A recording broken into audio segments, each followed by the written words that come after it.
Yeah, thank you, Martin. Great presentation and great points. Yeah, just to summarize, right? So we have these three main topics with varying actions that you can take there. And we also have these 5 levels of maturity.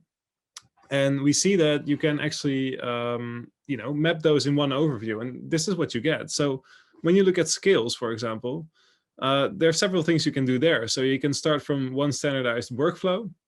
So everyone works in the same way. You have a standardized journey templates, for example, etc. Then if you move along, you have the increase. You can work on increasing the skill level, hiring new people, maybe join the community. Use our sessions or training tools that we have there.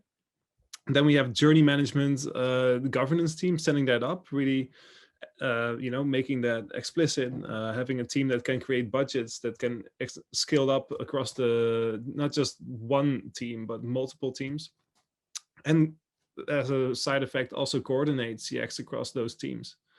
So yeah, that's on the matter of skills. If we look at process, it's much more, for example, about defining the roles and responsibilities, making sure that there's no orphan journeys, and once you have that, that allows you to then start working across those verticals, because everyone knows what part of the life cycle is they're responsible for. And you can then also start including everyone, not just as a contributor, but also as viewers, of course, which TheyDo allows to do free as much as you want.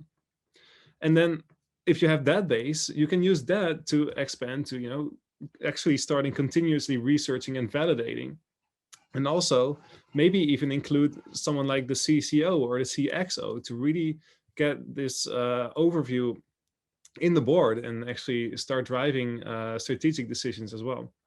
So you can see how all of these elements actually build on on top of each other, and one allowing, enabling one thing allows you to take the next step. And then finally, of course, we have the mindset. So it all starts, as Martin mentioned, with the vision. If once you have that, you can also start measuring and tracking journey outcomes, and maybe even evaluating projects based on that, because you have defined that this vision, that it's important.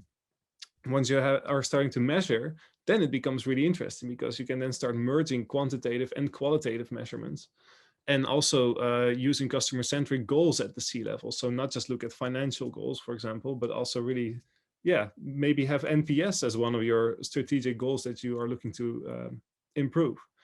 So you really see this sort of build up where one thing builds on top of the other.